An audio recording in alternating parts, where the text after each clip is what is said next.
ജീവിതം ദുഃഖഗാനമാ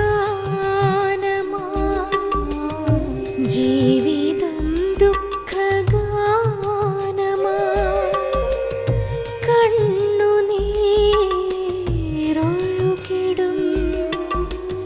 മിഴികളാലേ ഇവരെന്നും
കാരുണ്യത്തിലേക്ക് സ്വാഗതം.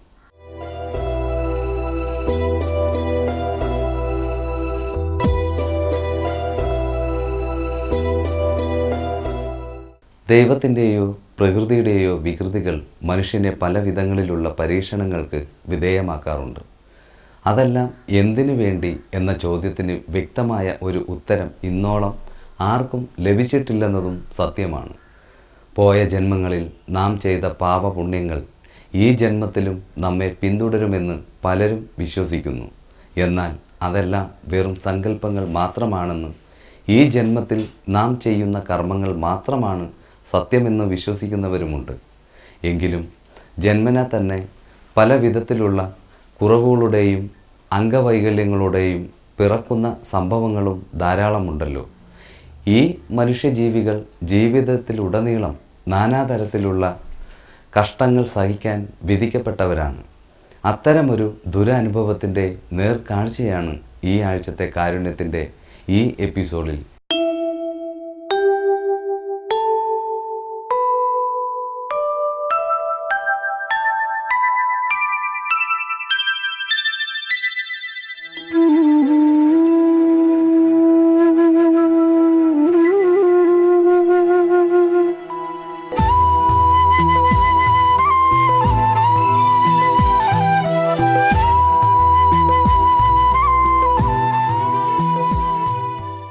കാട്ടാക്കടയിലെ ഏറമണിയൻകോടിൽ താമസിക്കുന്ന രഘുപതിക്കും അജിതയ്ക്കും 3 മക്കളുണ്ട്. മൂത്ത മകൾ അഞ്ജലിക്ക് 19 വയസ്സായെങ്കിലും ഒരു ശിശുവിൻ്റെ വളർച്ച മാത്രമേ ഉള്ളൂ. ശൈശവവും ബാല്യവും കൗമാരവും കഴിഞ്ഞ് യൗവനത്തിലേക്ക് കടന്ന അവസ്ഥയിലും അഞ്ജലി ഇപ്പോഴും കൈക്കുഞ്ഞായി തന്നെ ഇരിക്കുന്നു. അഞ്ജലിയെ കൂടാതെ 8ാം ക്ലാസ്സിൽ പഠിക്കുന്ന നീതുവും 12കാരനായ വിഷ്ണുവും രഘുപതി അജിത ദമ്പതികൾക്ക് മക്കളായുണ്ടെങ്കിലും അവർ സാധാരണ കുട്ടികളെ പോലെ വളർച്ചയുള്ളവരാണ്. അഞ്ജലിയുടെ അച്ഛൻ രഘുപതിക്ക് ആശാരിപ്പണിയാണ്. അമ്മ അജിതയും കൂലിപ്പണിക്കാരിയാണ്. പ്രാരാബ്ധങ്ങൾ വളരെയധികം നിറഞ്ഞ ഇവരുടെ ജീവിതത്തിൽ യൗവനമുക്തയെങ്കിലും വെറും നവജാത ശിശുവായി തന്നെ ഇപ്പോഴും കാണപ്പെടുന്ന ഈ മൂത്ത പുത്രി ഒരു തീരാ ദുഃഖമായി മാറിയിരിക്കുകയാണ്. അമ്മയാണ് ഇവളെ നോക്കണത്. അന്ന് പ്രസവിച്ച കാലം തൊട്ട് എൻ്റെ അമ്മയാണ് നോക്കണത്. അങ്ങനെ എൻ്റെ അമ്മ എൻ്റെ കൂടെയായി. എൻ്റെ അച്ഛൻ ഉണ്ടായിരുന്നു, അച്ഛൻ മരിച്ചുപോയി. അവർ നോക്കി അവൾക്ക് വേണ്ടി ജീവിച്ച് അവർ പുറത്തൊന്നും പോകില്ല. എൻ്റെ അമ്മ ആ കുഞ്ഞിനെയും നോക്കി, കുഞ്ഞിൻ്റെ കാര്യങ്ങളും നോക്കി, പാലും കൊടുത്ത് സെർലാക്കും കൊടുത്ത് സമയത്ത് കുളിപ്പിച്ച് അവൾക്ക് സമയങ്ങൾ വെച്ചിട്ടുണ്ട് ആഹാരം കൊടുക്കാൻ. ആ സമയത്തെല്ലാം അവർ ആഹാരം കൊടുക്കും. അവർ കൊടുത്താലേ കഴിക്കൂ, അവരുടെ അടുത്ത് കിടക്കുകയുള്ളൂ. ഞാൻ അമ്മയാണെന്നോ ഞങ്ങൾ അച്ഛനാണെന്നോ, അവരില്ലെങ്കിൽ അവർക്ക് 2 സഹോദരങ്ങളുണ്ടെന്നോ അവർക്ക് അറിഞ്ഞുകൂടാ.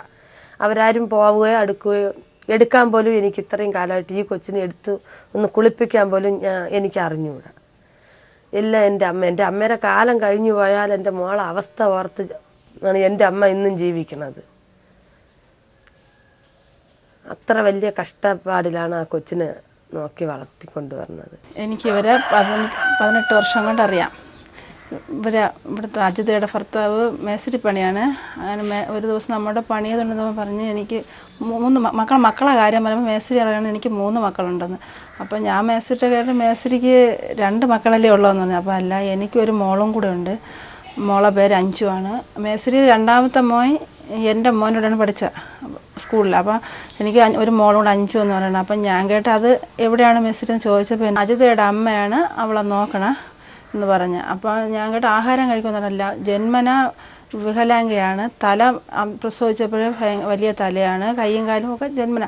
പിന്നെ വളർച്ചയൊന്നുമില്ല. ധാരാളം ചികിത്സകൾ അവർ ചെയ്ത് എങ്കിലും അതിനൊന്നിനും ഫലമില്ല.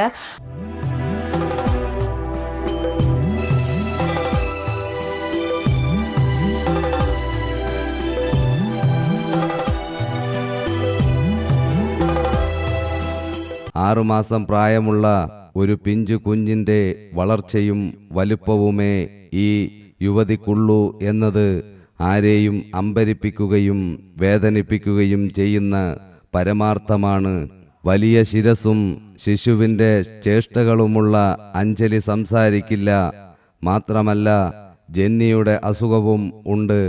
ഇതിനകം വളരെയേറെ ചികിത്സകളും ഏറെ പണച്ചിലവും ചെയ്തിട്ടും അഞ്ജലിയുടെ ശോചനീയമായ ശാരീരികാവസ്ഥയിൽ ഒരു മാറ്റവും കാണാനില്ല എന്നത് ആധുനിക വൈദ്യശാസ്ത്രത്തിനു തന്നെ ഒരു വെല്ലുവിളിയായി തീർന്നിരിക്കുകയാണ്. അമ്മയെയും അച്ഛനെയും 2 സഹോദരങ്ങളെയും കൂടാതെ 60 വയസ്സുള്ള അമ്മൂമ്മ വസന്തയും അഞ്ജലിയോടൊപ്പമുണ്ട്. ചെറുമകളുടെ ഈ അവസ്ഥയിൽ ഈ അമ്മൂമ്മ ഏറെ ദുഃഖിതയാണ്. പക്ഷെ നിർഭാഗ്യമെന്ന് പറയാൻ ഞങ്ങളെ കഷ്ടകാലത്തിന് അന്ന് കുഞ്ഞും അമ്മയും ഒരുപോലെ രക്ഷപ്പെടുകയും ചെയ്ത് കുഞ്ഞിനെ കുറച്ച് കാലം അമ്മ SC ആശുപത്രിയിൽ പഞ്ഞിയിലൊക്കെ വച്ചിരുന്നു. അങ്ങനെ വീട്ടിൽ വന്ന് വളരെ കഷ്ടപ്പെട്ടു. കാലക്രമേണം കൊണ്ട് കൊച്ചിൻ്റെ തല വളർച്ച ഇങ്ങനെ വലുതായി വരാൻ തുടങ്ങി. അങ്ങനെ വീണ്ടും ഡോക്ടറെ ചെന്ന് കണ്ടു. കണ്ടപ്പോൾ വെള്ളം കെട്ടിയതാണെന്ന് പറഞ്ഞു, ഓപ്പറേഷൻ വേണമെന്ന് പറഞ്ഞു. അങ്ങനെ മാർത്താണ്ഡ സാറെന്ന് പറഞ്ഞൊരു വലിയ ഡോക്ടറെ കൊണ്ടാണ്, ഈ പ്രസവം എടുത്ത ഡോക്ടറെ ഭർത്താവാണ് ഓപ്പറേഷൻ നടത്തിയത്. ആദ്യത്തെ ഓപ്പറേഷൻ പരാജയപ്പെട്ടു. വീണ്ടും അതുപോലെ തന്നെ വളർച്ചയുണ്ടായി. വീണ്ടും അവർ 9 മാസം കഴിഞ്ഞപ്പോൾ വീണ്ടും ഒന്നുകൂടെ വേണമെന്ന് പറഞ്ഞു. വീണ്ടും തല ഓപ്പറേഷൻ ചെയ്ത് ട്യൂബ് ഇറക്കി മൂത്രസഞ്ചി വഴി ആ വെള്ളം പോകാനായിട്ട് ഉള്ള സെറ്റപ്പ് ചെയ്ത്. അന്ന് ഒരുപാട് സാമ്പത്തികമൊന്നും ഇല്ലാത്ത സമയത്ത് ആദ്യത്തെ കുഞ്ഞ് നഷ്ടപ്പെടണ്ടല്ലോ എന്ന് വിചാരിച്ച് കഷ്ടപ്പെട്ട് അങ്ങനെ എല്ലാം ചെയ്ത് കൊണ്ടായിരുന്ന ഉരുപ്പടി എല്ലാം വിറ്റ് കയറി കിടക്കാൻ അന്ന് സ്ഥലവും വീടും ഒന്നും ഇല്ല. എൻ്റെ ഒരു ബന്ധുവിൻ്റെ വീട്ടിലാണ് ഞങ്ങളെല്ലാവരും താമസിക്കുന്നത്.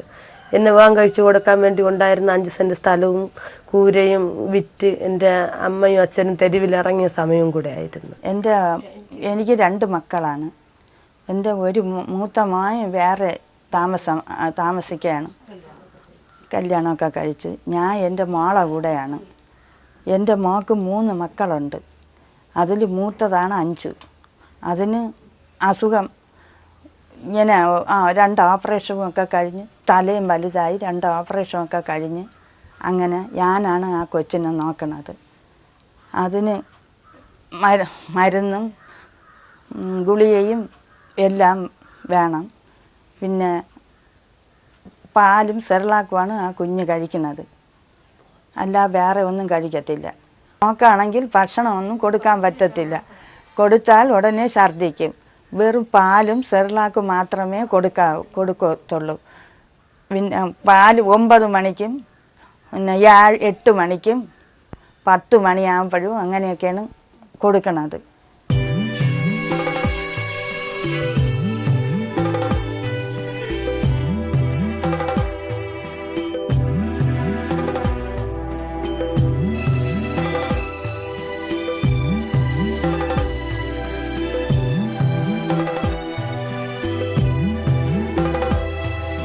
ഭൂമിയിൽ മനുഷ്യനായി പിറക്കുന്നത് അപൂർവമാണ്. അതിലും അപൂർവം അംഗവൈകല്യങ്ങളില്ലാതെ പിറക്കുക എന്നതാണ്. ഔവ്യാർ പറഞ്ഞിട്ടുണ്ട്, ജീവിതത്തിൽ എന്തിനേക്കാളും ഉപരി നമുക്ക് ആവശ്യം രോഗമേതുമില്ലാത്ത നിറഞ്ഞ ആരോഗ്യമാണ്.